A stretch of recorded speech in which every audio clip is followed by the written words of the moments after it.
সমাজে বক্তার এত অভাব পড়ে গেল যে শিশু বক্তাকে বাড়ি থেকে তুলে আনতে হবে। হুজুর পর্যন্ত বলছে তোর গলা ভালো, এই লাইনে লেগে যা, মার্কেট পেয়ে যাবি। হায় আফসোস, জলসা স্টেজ মার্কেট হয়ে গেল, মার্কেট হয়ে গেল। সানিয়া পাস করা ক্লাস 2 3, সানিয়া মানে ক্লাস 2, সালে সামনে ক্লাস 3। তো যারা ক্লাস 3 পাস করে আসছে, নতুন করে শিশু বক্তার আবির্ভাব খুব হয়েছে। হ্যাঁ, শিশু বক্তা আর হ্যান্ডিক্যাপ বক্তা। বিজ্ঞাপনে লিখে দেওয়া হচ্ছে 26 ইঞ্চি বক্তা আসছে, লোক দেখতে হাজির। যদি আরো লিখে দেওয়া হয় যে কলকাতা থেকে একটা গোগা বক্তা আসছে, কথা বলতে পারে না, তো 1 লক্ষ লোক জড়ো হয়ে যাবে এখানে, যে লোকটা কথা বলতে পারে না কি করে ওয়াজ করে দেখবে। আমাদের সমাজের মানুষের লজ্জিত হওয়া দরকার। এরা জলসা শুনতে আসে না, এরা সার্কাস দেখতে আসছে। এখন জলসা নয়, সার্কাস দেখতে আসছে। আমার কথা হলো এই, সমাজে বক্তার এত অভাব পড়ে গেল যে শিশু বক্তাকে বাড়ি থেকে তুলে আনতে হবে। ওর থেকে ভালো যে বক্তা কথা বলতে পারে না, ট্যাঁ ট্যাঁ করে কান্না করে, ওইটাকে তুলে আনো, আর একটা চেয়ারে ওর মাকে, একটা চেয়ারে ওর আব্বাকে বসিয়ে দাও, আর জিজ্ঞাসা করো শিশু কি বলছে, তোমরা ব্যাখ্যা করে দাও, আমাদের শ্রোতারা শুনতে চায়। এমনিই তো বক্তা বেশি হয়ে গেছে সমাজে। একটা মাদ্রাসার শিক্ষক দরকার, 6 মাস খুঁজে খুঁজে টিচার পাওয়া যাচ্ছে না। আর স্টেজে ওয়াজ করতে বলুন, 3.5 ঘন্টা ওয়াজ করে বক্তার পেট ভরে না। কি বলেটা কি, রুমে গিয়ে যখন বসে তো বলছে আজকের আমি স্টেজ কাঁপিয়ে দিয়েছি। ওকে জিজ্ঞাসা করুন যে ভাই তোমার সাবজেক্ট কি ছিল, বলছে আমি জানি না, শুরু থেকে শেষ পর্যন্ত সব বলে দিয়েছি। মানে এর বাইরে কিছু নেই। শোনেন, যে আলিম নয় তাকে স্টেজে উঠে বক্তব্য করা জায়েজ নয়। এটা হলো সবচেয়ে ফার্স্ট কথা। মাশাআল্লাহ, আল্লাহ পাক। দ্বিতীয় কথা হলো এই, শিশু বক্তাদেরকে এখন পড়ার জন্য স্কুলে পাঠিয়ে দেন, হোস্টেলে পাঠিয়ে দেন, মাদ্রাসায় পাঠিয়ে দেন, পশ্চিমবঙ্গের বাইরে পাঠিয়ে দেন, কিছু শিখে আসুন, সমাজকে দিতে পারবে। শিশু বক্তা দিয়ে একটা ওয়াজ মুখস্থ করিয়ে ইনকামের রাস্তা করবেন না। আমি নিজের কথা বলছি, আমি নিজেকে যোগ্য মনে করি না। আমি একজন আলেমের নাম বলবো না, আমি তাকে নিজে ফোন করে বলেছিলাম যে হযরত, আপনি আমার খুব কাছের বন্ধু, ওয়েস্ট বেঙ্গলের নাম করা একজন স্পিকার আপনি, প্লাস আলেম, প্লিজ আল্লাহকে হাজির নাজির মনে করে আমাকে সত্য কথা বলুন, আমি কি স্টেজে বক্তব্য করার যোগ্য? যদি আমাকে না বলেন, খোদার কসম বলছি আপনার নাম আমি হাইলাইট করব না, আমি আহমদ রাজা বক্তব্য লাইন থেকে আজকেই বিদায় নিয়ে নেব। তো আপনারা তো ছোট মোটো হলেও তো আমাকে মানেন, একটু রেসপেক্ট করেন। তা আমি নিজে যদি এই জায়গা থেকে অবসর নিতে চাই যে স্টেজে উঠে কথা বলার যোগ্যতা আমার নেই, তাহলে বাকিগুলোর অবস্থা বড় আফসোস হয়। এখন দেখছি গার্জেন প্লাস ওর শিক্ষক হুজুর পর্যন্ত বলছে তোর গলা ভালো, এই লাইনে লেগে যা, মার্কেট পেয়ে যাবি। হায় আফসোস, জলসা স্টেজ মার্কেট হয়ে গেল, মার্কেট হয়ে গেল। সানিয়া পাস করা ক্লাস 2 3, সানিয়া মানে ক্লাস 2, সালে সামনে ক্লাস 3। তো যারা ক্লাস 3 পাস করে আসছে, ওর শিক্ষকরা বলছে তোর গলা ভালো, মার্কেট পাবি, স্টেজে যা, চলে যা। মার্কেট হয়ে গেল এটা। আমাদের সমাজে দেখছি অনেক আলেম অ্যাডভান্স নিয়ে জলসার 2 দিন আগে থেকে ফোন ধরা পর্যন্ত ছেড়ে দিচ্ছে। আরে ভাই, যদি তুমি না আসতে পারো তো জলসাওয়ালাকে পেরেশান করছো কেন? জলসাওয়ালাকে খবর দিয়ে দাও যে হুজুর আমি আসতে পারছি না, আমি আসবো না। তারা হয়রান হচ্ছে। এমন চরিত্র যেন আমাদের মধ্যে না আসে, এমন চরিত্র যেন আমাদের মধ্যে না হয়। বাচ্চা ছেলেরা কেবলমাত্র একটা ওয়াজ মুখস্থ করে নিয়েছে, তার পরের বাক্যটা কি, তার আগের বাক্যটা কি জিজ্ঞাসা করলে ও জানবে না। বাচ্চাদের দিয়ে ওয়াজ করানো শরীয়তে জায়েজ নয়। তারপরে একজন ভাই জানতে চেয়েছেন ড্রাইভারদের নামাজ কেমন হবে। সব ড্রাইভার খারাপ হয় না, অনেক লরি চালক, বাস চালক বা 4 হুইলারের প্রাইভেট ড্রাইভার যারা, এরা কিন্তু অনেক সময় নামাজ পড়ে, নামাজ পড়তে চায়। এখন তাদের দাবি যে হুজুর আজকের মালদা, কাল মুর্শিদাবাদ, পরশু বীরভূম, তারপরে দিন অমুক জায়গায়, তো নামাজটা কি পড়বো? ফুলফিল নামাজ পড়তে হবে না আমাদের কোনো রোমিং চার্জে বাদ যাবে, ডিসকাউন্ট কিছু আছে? আচ্ছা, আল্লাহ তাবারক ওয়া তাআলা দানকে কবুল। তো মসলা হলো এই, যদি কেউ সফরে বের হয়, গাড়ি নিয়ে হোক, হেঁটে হোক বা ট্রেনে হোক, যদি কোনো একটা জায়গাতে গিয়ে 15 দিন স্থির ভাবে থাকার নিয়ত না করে, ওই এই অবস্থায় যদি 1 মাস 2 মাস 6 মাস ঘরে মুসাফির থাকবে, প্রত্যেকটা 2 রাকাত 4 রাকাত ওয়ালা নামাজ ও 2 রাকাত করে আদায় করবে, 4 রাকাত পড়তে ওর হবে না। এই করে যদি বছর কেটে যায় তাও মুসাফির থাকবে। কিন্তু যদি কোনো জায়গাতে গিয়ে সেই এলাকার ইমামের পিছনে নামাজ পড়ে জামাত সহকারে, তাহলে ওকে 4 রাকাত নামাজ 4 রাকাতই পড়তে হবে। হলো? এবার দেখুন জলসা আমরা যেটা করি, জলসা কমিটির বেশ কিছু জিনিস খেয়াল রাখতে হবে। নাম্বার 1, জলসায় আলেমদেরকে ডেকে তাদেরকে মসজিদে দয়া করে বসাবেন না। কেন? মসজিদ খাওয়া দাওয়া হাসি ফুর্তি ফোন করার জায়গা নয়, মসজিদ হলো অনলি ফর ইবাদতের জন্য। তো আপনি যত নিয়ত করে ঢোকেন নাওয়াইতু সুন্নাত তাহলে ইতিকাফ বলে বসে গেলেন, কিন্তু বাড়ি থেকে ফোন এলে হাই হ্যালো অবশ্যই হবে। তো আমরা তো সওয়াব করতে পারছি না, তো কমসে কম চেষ্টা এতটা করব যে দুটো পাপ যেন আমার অ্যাকাউন্টে জমা না হয়। দ্বিতীয় কথা, বক্তা সাহেব সমাজে তো একজন বা দুইজন বা তিনজন আসে, বড় কনফারেন্স হলে 4 জন আসে। এই 4 জন লোকের জন্য 4টা প্লেট, 4 জন লোকের জন্য 4টা গ্লাস, 4 জন লোকের জন্য 2টা জগ কি সমাজে খুঁজে পাওয়া যায় না? যদি আলেমদের হাতে বোতল ধরিয়ে দেওয়া হয় আর সুন্নাত ছাড়া এইভাবে করে পানি খেতে হয়, সেই লোক স্টেজে এসে ওয়াজ করবে, তার ওয়াজে কি হেদায়েত আপনি পাবেন? থালা চেটে খাওয়া সুন্নাত। প্রায় দিন জলসাতে সব জায়গাতে পাতাতে শাল পাতাতে আলেমদের খেতে দেওয়া হয়। তো কমসে কম আলেমদেরকে যদি সমাজে তাদেরকে সুন্নাতের উপর আমল না করতে দেওয়া হয়, তাহলে কিন্তু ঠিকঠাক হবে না। অনেক জায়গাতে দেখছি আলেমদেরকে এমন জায়গায় বসানো হয় ওযু করার জায়গা থাকে না, পেশাব করার জায়গা থাকে না। বড় আফসোস, জলসা করা ফরজ নয়, ওয়াজিব নয়, সুন্নাত নয়। ও নজরানা পাক আর না পাক, ওয়াজ হোক আর না হোক, ওর উপর নামাজ পড়া কিন্তু ওয়াজিব। যদি কোনো বক্তা সাহেব এশার নামাজ না পড়ে স্টেজে ওয়াজ করে আর জোর করে নামাজ কাজা করে, ওর ওয়াজ করা শরীয়তে জায়েজ হতে পারে। সেই জন্য আমাদেরকে ভালো থাকতে দেন, আমাদেরকে নামাজ পড়তে দেন। আপনার জলসাতে ডেকে 2 ওয়াক্তের নামাজ খবরদার কাজা করিয়ে কাউকে দিবেন না। আর আরো একটা কথা, বিশেষ করে এটা হচ্ছে মালদা দিনাজপুরের জন্য, হলো সেটা হলো এই মালদা দিনাজপুরে সালামের যে প্রচলন আছে, ভালো জিনিস, কোনো সমস্যা নেই। বাড়িতে যখন আলেম মুফতি ঢোকে মহিলারা সালাম দেয়, ঠিক আছে, এই পর্যন্ত থাকুন। সালাম দিতে দিতে হুজুরের ঘর পর্যন্ত পৌঁছে যাবেন না। আমি অনেক বাড়িতে খাওয়া দাওয়া ছেড়ে দিয়েছি। কেন? বাড়িওয়ালা বলে চলে যাচ্ছে, হুজুর আমি জলসায় গেলাম, আপনার চাচি বা ভাবি থাকলো, ওরা ইনশাআল্লাহ আপনাকে খাইয়ে দেবে। জি না, আমি আহমদ রাজা 3 দিন কন্টিনিউ রোজা রাখতে পারি, কিন্তু বড় বাড়িতে গিয়ে কোন মহিলার হাতে খাবার খেতে আমি পারি না। আলেম যত কাছের হোক, পর্দা হচ্ছে ওয়াজিব, পর্দা হলো ফরজ।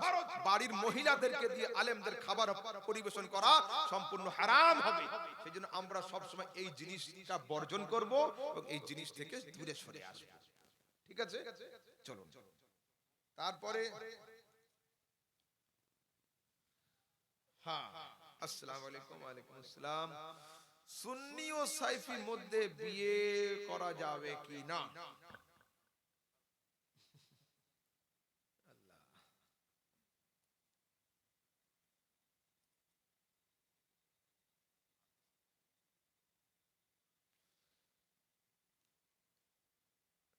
আর একটা প্রশ্ন আছে, ছেলে ও মেয়ে রিলেশনে থাকা অবস্থায় শারীরিক সম্পর্ক করা কেমন ধরনের গুনাহ? এই প্রশ্ন করতে হয়, ভাই দুনিয়ার লোক জানে, দুনিয়ার লোক জানে। আচ্ছা, সাইফি মানে আপনাদের এখানে সাইফি কাকে বলে? আহলে হাদিস নাকি? আচ্ছা, মানে গায়র মুকাল্লিদ, লা মাযহাবি, তাই তো? হ্যাঁ, লা মাযহাবি। দেখুন, সবচেয়ে প্রথম কথা হলো এই লা মাযহাবিদের বেসিক বুনিয়াদি একটা বড় বই আছে, যে বইয়ের নাম হলো ফিকহে মুহাম্মাদিয়া। হলো এই ফিকহে মুহাম্মাদিয়ার প্রথম পৃষ্ঠাতে তারা লিখেছে যে সারা দুনিয়ার হানাফি, শাফেঈ, মালিকি, হাম্বলি এই 4 মাযহাবের লোক গোমরা, পথভ্রষ্ট, শিরক বিদআতের মধ্যে জড়িয়ে গিয়েছে। আল্লাহ পাক আমাদেরকে শিরকের জাল থেকে বাঁচিয়েছেন। তো তো যারা সারা দুনিয়ার বিশ্ব মুসলিমকে কাফের বলবে, তারা কারোর ফতোয়া ছাড়া অটোমেটিক্যালি নিজেরা কাফেরের জালে পড়ে যাবে। আমরা কোন সময়ের জন্য কোন জায়গা স্থান ধরে ফতোয়া দিই না, শরীয়তের কোন যোগ্য আলেম মুফতি দিতে পারে না। এ কথা কোন মুফতি বলতে পারবে না যে দেওবন্দে যাদের বাড়ি প্রত্যেক লোকটাই কাফের, এ কথা কেউ বলতে পারবে না। বেরেলিতে যাদের বাড়ি প্রত্যেক লোক ইমানদার, এ কথা কেউ বলতে পারবে না। বেরেলিতেও দু চারটে কাফের আছে, দেওবন্দেও দু চারটে মুমিন থাকতে পারে, এতে কোনো আপত্তি নেই। আমেরিকার ফর্সা চামড়া হওয়া মানেই সবগুলো নির্লজ্জ অসভ্য বেহায়া তা নয়, তাদের মধ্যে রেসপেক্টেড পার্সোনালিটিও আছে, তাদের মধ্যে ভালো মানুষও আছে। মাশাআল্লাহ। কি নাম কার? কার নাম তোমার? কত? 2000 জনাব বদরুদ্দোজা সাহেব। আচ্ছা, এইবার এই বর্তমানে আহলে হাদিস সম্প্রদায়ের মধ্যে একটা আকীদা আছে, ওকে ধরবেন, তার নাম হলো আল ফিরকাহ আল মুজাসসামা। যারা আল্লাহর আকৃতি মানে, আল্লাহর হাত আছে, আল্লাহর পা আছে, আল্লাহর নাক আছে, আল্লাহর চোখ আছে, নাউজুবিল্লাহ, এদের বলা হয় ফিরকায়ে মুজাসসামা। বর্তমান সময়ের সৌদি আরবের বেশিরভাগ আলেম হলো এই ফিরকার অন্তর্ভুক্ত। যারা আল্লাহর হাত পা মানে এবং যারা কিতাবে লিখেছে আর রহমানু আলাল আরশি ইস্তাওয়া, আল্লাহ তাবারক ওয়া তাআলা আরশের উপরে সমাসীন এবং আল্লাহ এত ভারী, নাউজুবিল্লাহ, যখন তিনি চেয়ারে বসেন সিংহাসন চচ্চড় করে ফাটতে আরম্ভ করে। এই আকীদা যারা রাখবে তারা হলো কাফের, তাদের সঙ্গে বিয়ে দেওয়া চলবে না, তাদের জানাজায় যাওয়া চলবে না, তারা মরে গেলে মাগফিরাতে দোয়াও করা চলবে না। ঠিক আছে? আবার জিজ্ঞাসা করতে হবে সেটা কি? সেটা হলো এই, ওদের একটা আকীদা হলো যে আমাদের হাতের লাঠি কুকুর মারাতে সাহায্য আসে, কুকুর মারার কাজে আসে, নবী আমাদের জন্য এতটুকু হেল্প করতে পারবেন না, নাউজুবিল্লাহ। এই আকীদা যদি কেউ রাখে সে ব্যক্তি কাফের, তার সঙ্গে বিয়ে চলবে না, তার সঙ্গে খানা চলবে না, তার বাড়িতে যাওয়া চলবে, কোনো কিছুই চলবে না। ঠিক আছে? তারপরে শুধু আহলে হাদিস নয়, যদি দেওবন্দ হয়, তাবলীগী জামাত হয়, আহলে হাদিস হয়, লামাযহাবী হয়, শিয়া হয়, প্রত্যেকটা মতাদর্শের সঙ্গে আমাদের মূল যেগুলো পার্থক্য, দেখুন ফতোয়া খুব শক্ত হবে না। বিষয় হলো এই, সাধারণ লোকের উপরে কোনো সব ফতোয়া হয় না। যেমন আমাদের বাড়ির অনেক ছেলে আছে, সুন্নি বাড়িতে জন্মানোর কারণে ও সুন্নি, সুন্নিয়াত কাকে বলে ও জানে না, দিন কাকে বলে ও জানে না। হানাফি বাড়িতে জন্মেছে তো হানাফি, কিন্তু হানাফি কি জিনিস, কাকে বলে, আবু হানিফা কে ছিলেন জানে না। বেরেলির বাড়িতে জন্মেছে, অটোমেটিক বেরেলি। আলা হযরত কে ছিলেন এ সম্বন্ধে নলেজ নেই। ঠিক তেমন ওদের বাড়িতেও সেম অপশন থাকে। বেশ কিছু ছেলে থাকে নিউট্রাল, ওরা কিছুই জানে না, জন্মগতভাবে আহলে হাদিস, জীবনে আহলে হাদিস মতাদর্শ কি তারা জানে না। তো সেই সমস্ত ছেলেদেরকে দূরে সরিয়ে না দিয়ে এই যে সমস্ত ভুল যে আকীদাগুলো বললাম, এই আকীদা ওদের সামনে পেশ করতে হবে। যদি এই আকীদা শুনে ও লাফিয়ে ওঠে যে না ভাই না, আস্তাগফিরুল্লাহ, হতে পারে না, নবী তো অবশ্যই শাফাত করবেন, নবীকে আমরা এই কথা বলতে পারি কি করে, তাহলে জানতে হবে ওই ছেলেটা জন্মগতভাবে ওর বাড়িতে জন্মেছে, কিন্তু ভিতরে কারেন্ট ঠিক আছে, শুধু ওয়্যারিং এর দরকার, বাল্ব কাটেনি, তাহলে একে চালিয়ে নিয়ে যাওয়া যাবে।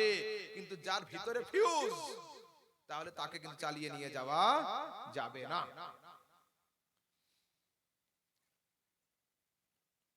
ছেলে ও মেয়ের, হ্যাঁ দেখুন, জেনা জেনাই হয়, ব্যভিচার ব্যভিচার হয়, বরঞ্চ রিলেশনশিপে থেকে ব্যভিচার করা আমার কাছে 1 পয়েন্ট গোনা আরো বেশি। কেন? কোন আননোনের সঙ্গে যদি হয়, ওই একবার ফার্স্ট আর লাস্ট ওই পর্যন্তই হয়ে গেল। কিন্তু বর্তমান সময়ে হারাম রিলেশন যেগুলো থাকে, একবার জেনা হওয়ার পরে নেক্সট কবে জেনা হবে সে তারিখ পর্যন্ত ওরা ঠিক করে নেয়, যে উই উইল মিট এগেইন অমুক তারিখে। সেই জন্য এরা ডবল পাপী, ডবল হারামখোর, এদেরকে সমাজে ধরে বেত্রাঘাত করতে হবে। এবং এদেরকে যদি প্রকাশ্য হয়ে যায় এদের পাপ, সমাজ থেকে বেশ কিছু দিনের জন্য এদেরকে বয়কট রাখতে হবে, অন্যথায় এই সমাজে পরিবর্তন আনা সম্ভব হবে না। কিন্তু পিতামাতাকে আমি বলবো যথা সময় বিবাহ দেন। যে সময়ে বিয়ে মেহেঙ্গা হয়ে যায়, জেনা সস্তা হয়ে যায়, যেটা সস্তা হয় মানুষ সেটাই ধরে নেয়, আমাদের সমাজে বিয়েটাকে সস্তা করে দেন, জেনা করা অটোমেটিক্যালি দামি হয়ে যাবে, জেনার কাছে কেউ যাবে না। আর বিয়েটা যদি কোনো ছেলে মেয়ে বিয়ে করতে চায়, আব্বুর কাছে প্রস্তাব দেয়, আমাদের পিতারা কি করে, এত বড় হয়েছিস শয়তান, ছেলেকে দিয়ে খবর দিচ্ছিস বিয়ে করবি, জি না। যেমন ভূত পেঁয়াজ হযরতেরও লাগবে, আমারও লাগবে, অপরের লাগবে। তো বিয়ে শাদী সময় হলে প্রত্যেকের লাগবে, এ নিয়ে কোনো টেনশন করার দরকার নেই। যদি কেউ হালাল রিশতা চায় তো পিতামাতা উচিত হবে তাকে স্যালুট করে যে বাবা সমাজ থামো, ইনশাআল্লাহ হালাল রুজি তোমার সামনে আমি দিয়ে দেব। ঠিক আছে? যদি কোনো ছেলে মেয়ে বিয়ের প্রস্তাব লিখিতভাবে চিঠি করে আব্বাকে জানায় বা কোনো বন্ধুকে দিয়ে খবর দেয়, তাকে ডাঁটবেন না, তার উপর সন্তুষ্ট হবেন। কেন? আপনি মনে রাখবেন যে ওই ছেলে ভালো ছেলে, হারাম খেতে চায়নি, আপনার কাছে হালাল ভাবে রুজি চেয়েছে। সেই জন্য খবরদার তার ভাবনাকে রেসপেক্ট করুন, সম্মান করুন। ঠিক আছে? আচ্ছা, আর কারো কিছু আছে? কোন প্রশ্ন আছে?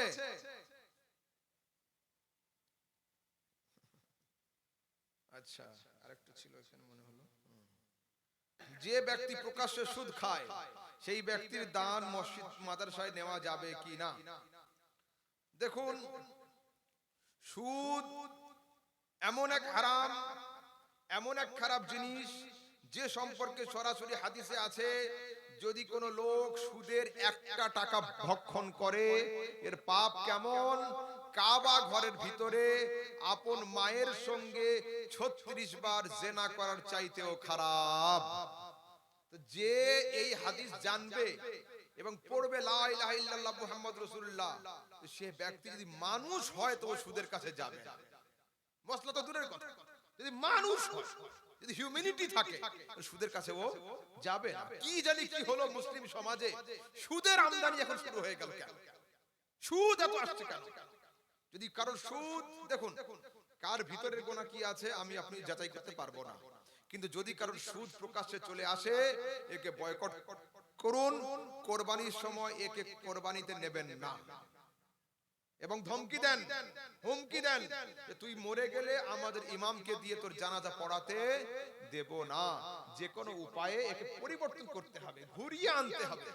মশলা একটা রয়েছে, একটু বাইপাস রাস্তা আছে, মেন রোডে অসুবিধা, যে একটা রাস্তা আছে, কিন্তু সে রাস্তা দেখিয়ে দিলে মানুষ যেন মনে না করে যে হুজুর আবার রাস্তা খুলে দিল। জি না, লয়ারের কাজ হলো ভারতের সংবিধানকে বাঁচিয়ে সংবিধানের দৃষ্টিতে ফাঁসির আসামিকে ফাঁসি থেকে বাঁচানো, এটা হলো লয়ারের কাজ।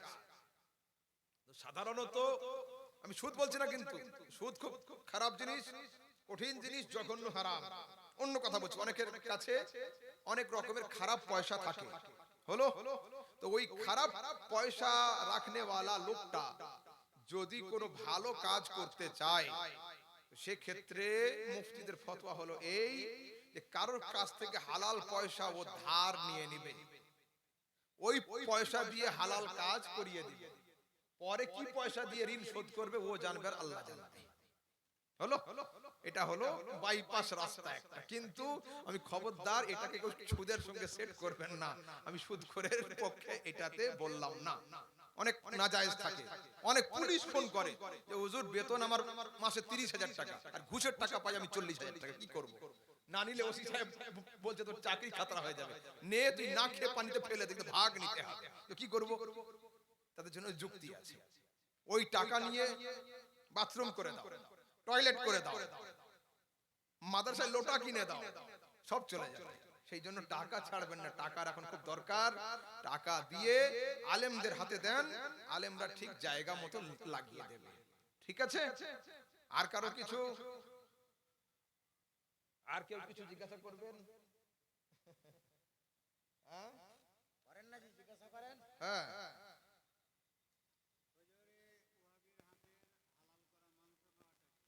আচ্ছা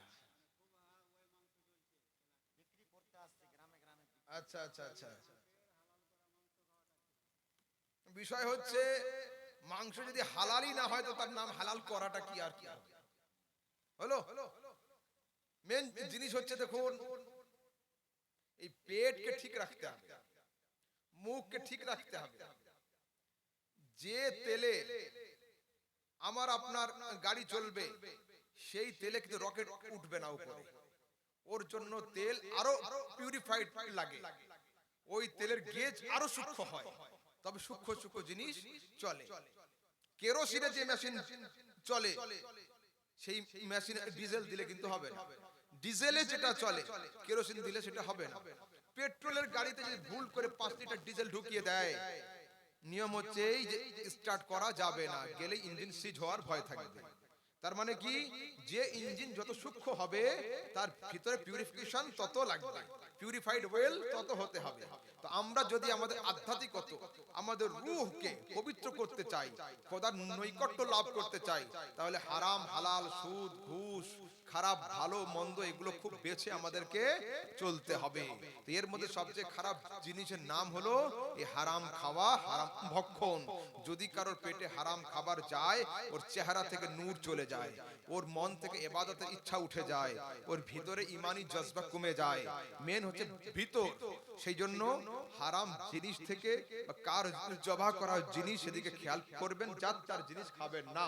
এবং যুবকদেরকে আমি অনুরোধ করব, বেড়াতে গিয়ে, পিকনিকে গিয়ে, টুর্নামেন্টে গিয়ে রাস্তার ধারে যে কোনো হোটেলের ঝটকা খাবার তোমরা খবরদার খাবে না, এটা থেকে পরহেজ করো। যদি খেতেই হয় মাছ খাও, ডিম খাও, এটাই উত্তম হবে। ঠিক আছে, মাংসের দিকে হাত নিয়ে যাবে না।